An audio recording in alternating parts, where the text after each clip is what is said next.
everyone, welcome to Rockin' Reflection in Primary. We are so excited that you are joining us today for this session. We are going to explore how to get your students even started with reflection in primary, and we've got a great panelist with us here today who's going to share her tips and tricks with you. I'm Angela, and I have taught kindergarten for 15 years, and I lead the community team here at Seesaw. I'm just noticing on this slide right here, this actually won't take you to these slides. That's kind of an old slide bit.ly link, so I'll try to update that before this goes out to all of you. But just note that you are going to get this recording, the slides sent to you, and a certificate if you're watching live right now.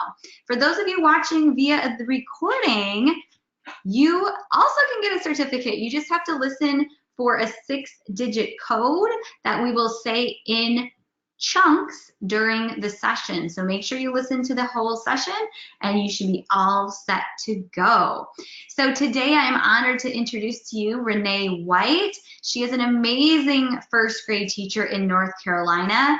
And quite honestly, a couple months ago, I noticed Renee talking about her structure for really promoting reflection with her students in her classroom, and I knew it would be something our community of teachers wanted to hear more about, learn more about, and really ask Renee all the questions that they might be so inclined to ask. So I invited Renee here to describe her setup for all of us, and I'm actually passing the slides to her right now. So she is going to get this going on her screen. Looks great, Renee. So we're all set.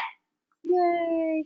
Welcome, everybody. I'm excited to be here and just share a little bit about how my first graders have started to reflect with digital portfolios, because we started collecting artifacts in the past 4 years that I've been using Seesaw, and it's been amazing. And this year I decided to step it up a little bit and make them really think about their work a little more and how it relates to their learning and how it progresses through the year. So that's kind of where the idea came from. So we're just going to kind of explain through how it works. It's called Easy as ABC, Simple as 1, 2, 3 over the Jackson 5 song. It popped in my head one day when my kids were just singing or dancing around the living room with it. And basically, it starts with folders, because that's the easy way to organize everything in Seesaw, is to set up those folders. And my kids have folders for every subject area, and then I decided, well, let's just make one for portfolios as well, so when they think something's portfolio worthy and they want to reflect on it, they're easily able to access it. And if we wanted then to download it into Google to pass on for previous years, it would be really easy because it's all in one folder. So when we look at specific standards to reflect on, the kids go to just their math folder and choose a piece that they're going to look at, and then they also tag it for the portfolio folder, so it ends up in both of their folders. Once folders are set up, this is where the easy ABC 1, 2, 3 thinking came in. I have them start by choosing an artifact, and we talked a lot about what an artifact is. You know, it's a good piece of work. And the way that I sort of made it easy for my first graders to understand was by using I can statements in kid-friendly language to basically name the standard that they should have been learning, where it wasn't as confusing. So they could pick something like, I can compose a T number out of tens and ones, or I can show how numbers are built out of tens and ones. And that would be the one that they brought up on their screen to tag for their portfolio and think about a reflection with. So the first part is just making sure that it matches whatever standard you're teaching. The next step was to make sure it really best fit what we were looking at. So we pulled up a lot of different examples at first when I modeled in front of the class, and I said, you know, here's many different things that we've done for math. would it work with this I can statement or this standard, or would it not?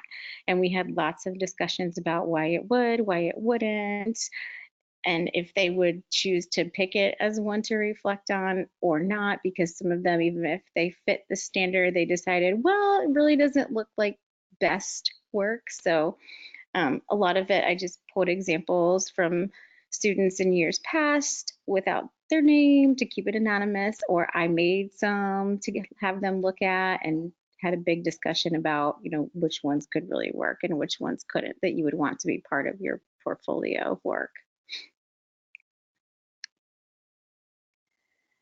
Then we took it to the C stage for ABC, and that was to make sure it really connects to that standard. So they really looked at all of the work, and we again had discussions, and they got out little sticky notes and posted on our smart board like yeses and nos. Does it show that I understand that 2 digits of a number represent tens and ones, or was it more some other standard that doesn't match that? So this one obviously could have been a yes. Another one over here could have been a yes with their tens and ones. Down below, they were like, no, that really doesn't work. We wouldn't pick that one. It's not the standard that we're focused on right now.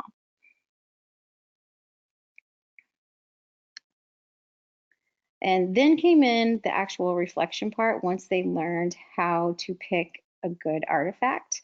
So we talked a lot about the steps in the reflection piece.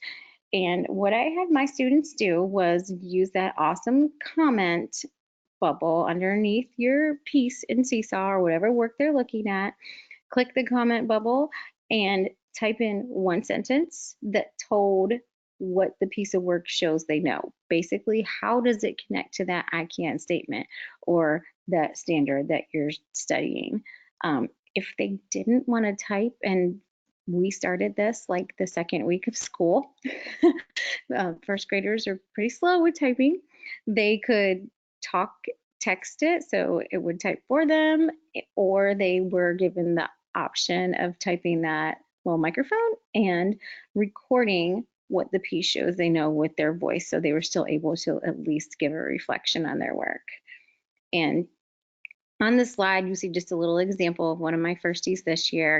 It says, this shows I know that numbers are made with tens and ones. So they went right to the simple I can statement to show that it matched what we were studying.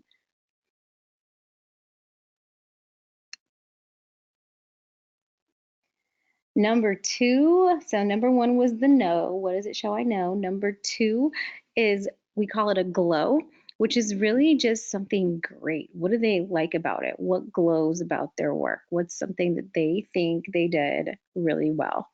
So in the same comment, with that comment bubble, they'll write a second sentence about, I think that I did really well with this, or I think that it shows that I really understand how to do this, or I like how I explained this piece of my work. And if they didn't want to type it, they could again use the microphone and put it in auditorily. At first, it was a lot, so I had kids making like 3 separate comments. Number 1 was shows what I know. Then they would comment again. Number 2 was my glow, what I like about it. So we did it kind of in baby steps at first. And this is a little kiddo's example. We were still working on writing complete sentences, but you can see he said, lining up was his second sentence. So I knew that that was the thing that he really liked about it. And number 3 is what we called a grow, a way that I can grow. And what it was just either give me a third sentence under the comment bubble for the artifact, or record a third sentence. And again, if they needed to do it in 3 separate comments in the beginning, I let them.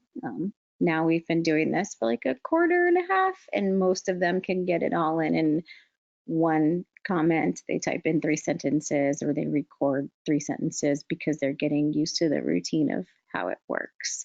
So we talked a lot about what are good quality things that they would be able to put in there for a grow instead of just get better. something like, I need to put in capital letters, and that's what this friend chose to say about his writing, or I need to explain how I solve the math problem more. So we really worked a lot on different types of sentences that they could use for things that they liked and things that they could do better, because I knew in the beginning of the year I was going to get things like, because it's great and I could just do better. So we really looked at, what could you do better with it, or what specifically was a positive thing that you liked about it.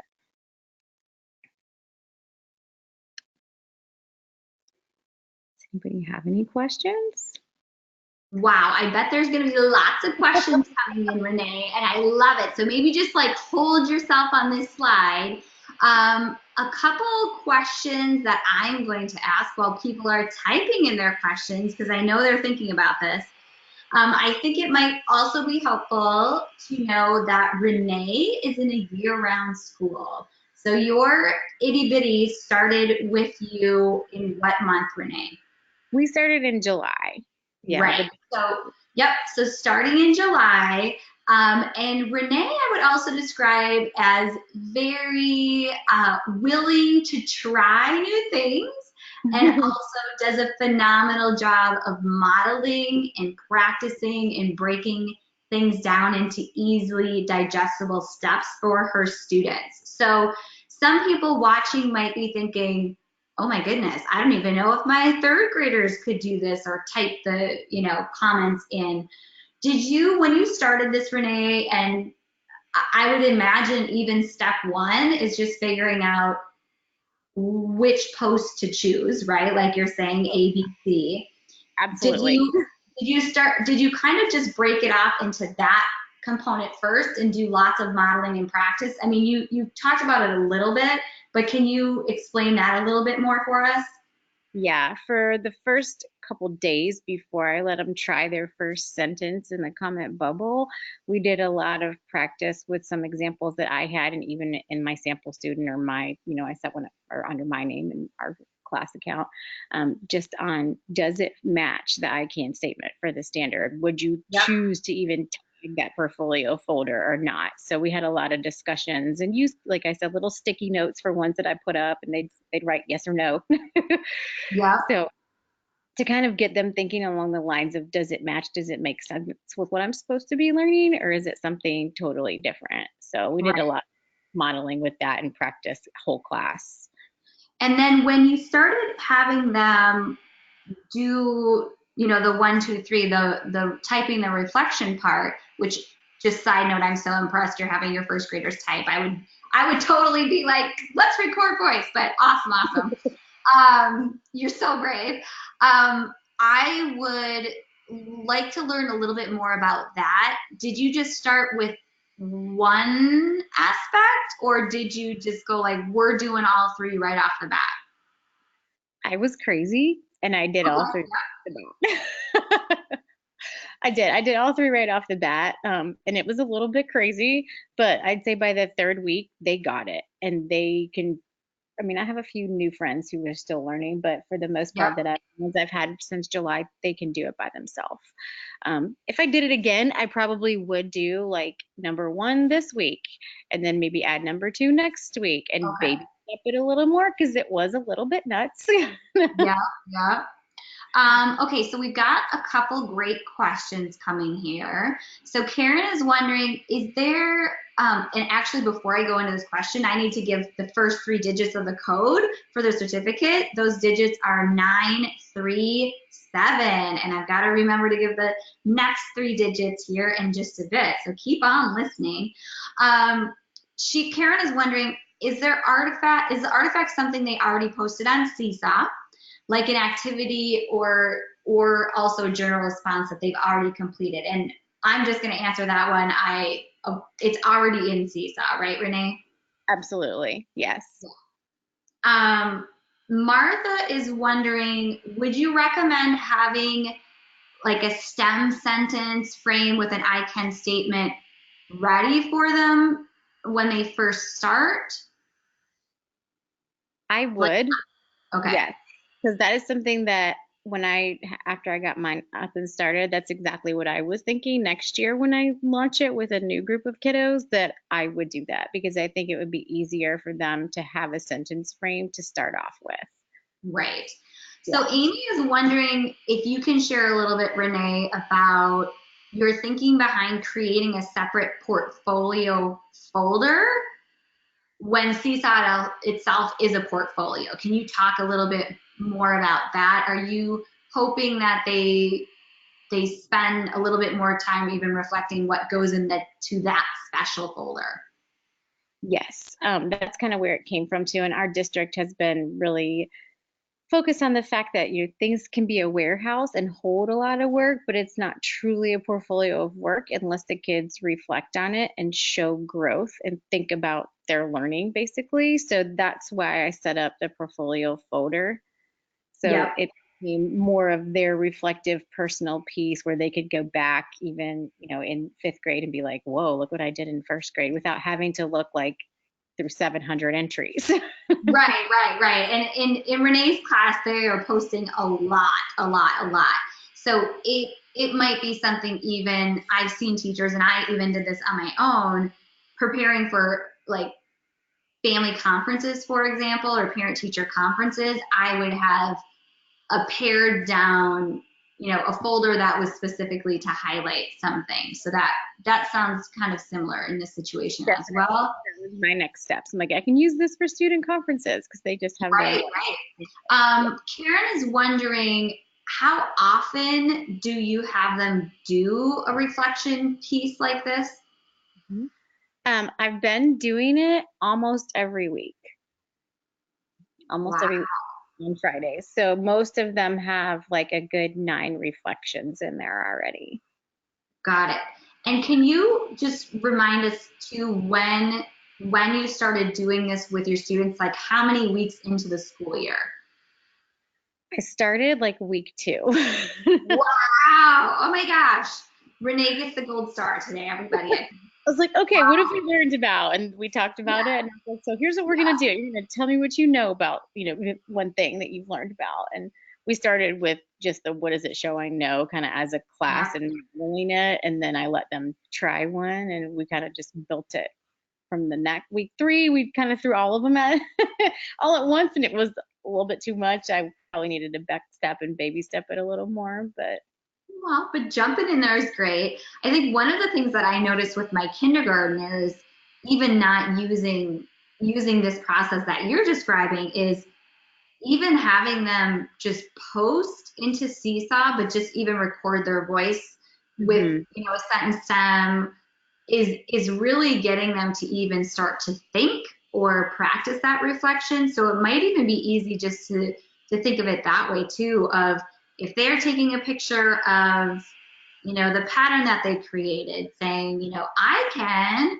create a pattern with 3 colors or something like that, where they actually are verbalizing and taking that moment to think and reflect, instead of just adding it. And I think that for many teachers, even at this point in the year, it can seem really overwhelming to even just have the students, number one, even posting on their own, but Right. going to the next level of not only posting on their own, but also reflecting. So I think looking at where your students are and what maybe they've already tried or experienced, thinking about maybe what is the next step you could take to move them along a little bit. Susanna is wondering, how much time do you give students to complete the task reflection? At first, it took a lot longer, like 35 minutes. Wow, yeah. But now, honestly, my whole class can get it done between 10 to 15 minutes. Yeah, they're Cool. very, because they've learned the basic procedures and they know the sentence stems kind of to start off with. So. And do you, Renee, as you are um, helping support them through the documentation process, are you starting with a list of, oh, I need to have these displayed in this portfolio? Are you working from every single standard, or are you choosing a few key ones to really build up multiple examples of, or how are you approaching that? That's a great question. I tried to really hit the big overlying ones because I know there's some, little substandards. So the big overlying ones, like, can I retell a story? Do I recognize characters and can I describe them in the book? Can I write this type of writing? Can I recognize how numbers are built with tens and ones? And math, they have a lot more entries because there's just different standards that are spread out a little more. I felt like with ELA, there was a couple more overlying ones that we could maybe just revisit a few times during the year. So that's kind of what I've been working on. And then science, social studies, very similar. Kind of what's the big overlying purpose of the unit instead of necessarily one specific standard, but how do they all kind of tie together? Like, what was the end goal that the student was supposed to learn? Right, right. And Lashane actually has a related question. How many different content area artifacts do they reflect on weekly? I just picked one. Okay. And in the beginning, I was like, okay, we're going to look at math, see if you can get to just your math folder and find one that would fit. And then I picked just reading. But the past 2 times that I did it, I let the students choose because they'd already done at least one for math, one for reading, and one for writing, and one for science, and one for social studies. So I was like, well, you get to pick. Let's see what you pick. Right, right. Okay, before we go into more questions, I have this second set of digits for the certificate. If you're watching via the recording, those numbers are 264. So Karen has another question. She is wondering, once they choose their artifact, how do they write or record the reflection? Can you just review that? Is it just posting the comment? Maybe go back on the slide that kind of shows that, because they've already posted to Seesaw, it could be a situation where it might already be tied together as a video. So using that comment is the best option, caption is the best option. Yeah. That's what I found too, was just clicking that little comment bubble way down here underneath the post and then writing their comment in there. So it's still connected to their original artifact, but it's added on as like another thought about it. And if they didn't want to type it, then they would hit the little microphone and they could record their comment the same way. Yeah, and that's actually a really good point too, to differentiate. So they can either type a comment or they can record their voice in a comment. So that's also good to note if you're feeling scared about your first graders potentially typing. Renee is so brave, I love it. So yeah, that's a good thing to point out. And actually, on this screen, on this shot right here that she's showing you, you can also see that it's already in, or it's after the fact, but you can see it's tagged with the math and portfolio folders as well. So it's in both of those spots. Okay, so Susanna has a great question. How do you differentiate this assignment? What kind of accommodations can you offer for a student that struggles with executing the assignment? So Susanna, maybe you want to clarify the post itself, or I'm assuming you're talking about any supports that she offers for students during this reflection aspect. Renee, what would you say to that?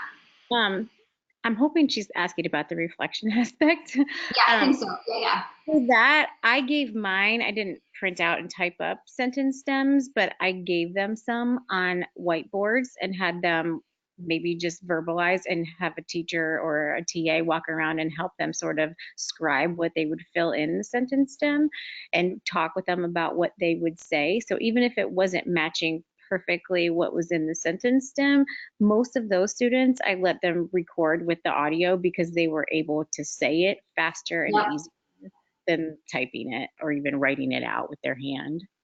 Yeah, so using the option to record the comment instead of typing it. And I think, again, you mentioned the sentence stem, I think is a huge way to support that as well. We use buddies a lot too in the beginning. Like I would let them ask each other, what comes next? What do I share after what I know? And they would remind each other, oh, tell something good. So we worked a lot with buddies, and they could pause their comment midway or stop typing and then continued when they remembered what next step was. Excellent. So my questions are completely blank at this point. So if you're hanging out live, we have a couple more minutes to finish up. So if you do have a question, go ahead and type it in the question box. One of the things I often encourage you to do when you're attending these sessions is just to take a moment before you actually exit to be thinking about what action are you going to take after the session to try an aspect of this. So maybe it might be something looking at your students and saying, actually, you know what? My students aren't yet posting on their own. I'm still posting for them. Maybe that's where you're at. Maybe it's thinking about how could you have your students start posting on their own independently. If your students are already posting independently on their own, but maybe they haven't ever recorded even maybe a voice explanation of what's happening in the post or their reflection, maybe that's where you're going to start. If your students are already doing that, maybe you're ready for the next step of, as Renee described, trying to figure out what is a good example of demonstrating my learning related to a specific standard or skill to put in a portfolio. So think about where you're at, or maybe you have a different direction that your brain is moving, but kind of take a moment to think through that before you leave today. Can you just go back, maybe really quickly, this would be kind of fun, Renee. You can go back to your A slide and then just quickly go through and just read like the ABC and 1, 2, 3, what it means, just to kind of review the overall flow and concept. Could you do that? Absolutely. So yeah, we start easy as ABC, simple as 1, 2, 3, and we start with A for choosing an artifact, something that's already in their warehouse in one of their subject folders that matches, and that's where B comes in, that matches best to one of the standards that we are studying. So not just matches, but matches best, and is a good example of their best work, and definitely shows connection, which is C, to a standard that we've been working on, or those I can statements in kid-friendly language that match the standard. So A, B, and C are really about what are you studying, what in your artifact warehouse matches that 100%, and which one's the best example that you could pick to reflect on. And then number 1 was first show what does it show what is the whole point behind your artifact? What knowledge does it show you have as far as understanding the standard? And then number 2, the second thing they post is a glow, something good that they really like about their work. And this was the one that we spent a lot of time on. And number 3, what is a good thing that you can name and be specific, not just I like it, but I like how I used ending marks. I really like how I showed how I solved the math problem, and be very specific in that. And then number 3 was some way that they could grow, something they could improve upon. So this was another one we spent a lot of time with, because instead of just saying, make it better or be neater, which I got a lot of, we talked about being really specific. If it's writing, you could say I need to use capital letters, or I need to use better spacing. If it's math, you could say I think I should have explained it a little more, or I need to make sure that I draw this out a little clearer because it's kind of messy and hard to understand.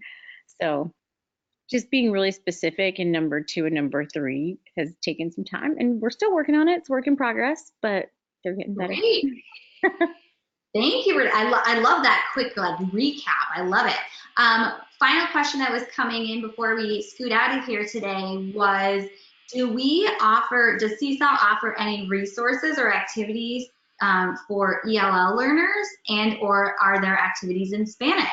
So I'm going to point you, number 1, to our Seesaw activity library. There are thousands of activities there. You could search that with the keywords maybe ELL or Spanish, or just start browsing your grade level. The other thing just to note as well is any content that you can create, you can post in whatever language you choose. You can, that could be something also as well that you explore, but definitely check out our activity library. So thank you everyone for stopping by today, and lots of thanks to Renee. Renee, you want to go back to the slide that introduces you so that can see how they could get connected with you? Maybe if they're already on Twitter, they can check you out there, or maybe I do have a Google Doc of like the process ABC 1, 2, 3 that I've made. If they want to hit me up on Twitter, I'm more than happy to share it. That would be awesome. So bug Renee, she is welcoming you to do that. So make sure you send her a message there if you're on Twitter.